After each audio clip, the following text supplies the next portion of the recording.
Everyone, আজ চলে এসেছি নবম নম্বর আইবুড়ো ভাত খেতে সুন্দরভাবে সেজেগুজে শাড়ি পরে।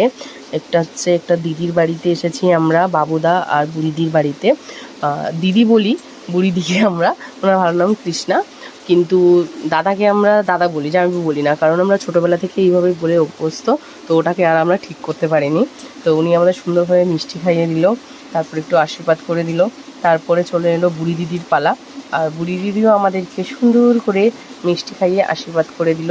তারপরে চলে এসেছিলো ওনার ছেলে, মানে রাহুল, আমাকে মানি বলে ডাকে, মানে আমি ওর মাসি হই কিন্তু আমাকে মানি বলে ডাকে। আর খুব সুন্দর সব রান্নাটান্নাগুলো হয়েছিল, খুব টেস্টি হয়েছিল। আর আমরা গেছিলাম ডিনার করতে। সব জায়গাতে আমরা সবসময় লাঞ্চ করেছি, ডিনার খুব কম জায়গাতেই করেছি। আর এখানে আমরা ডিনারেই গেছিলাম, কারণ আমাদের পাশেই বুড়ি দিদিরা থাকে।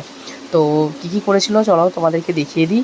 ভাত ছিল, আলু ভাজা ছিল, ডাল ছিল, পটল চিংড়ি ছিল, তারপরে সর্ষে দিয়ে পোস্ত দিয়ে একটা মাছ বানিয়েছিলেন, মাংস ছিল, চাটনি, মিষ্টি, অনেক কিছু পুরো একদম। তারপরে শেষ পাতে ছিল cold drinks. Ta-ta, bye bye, thank you.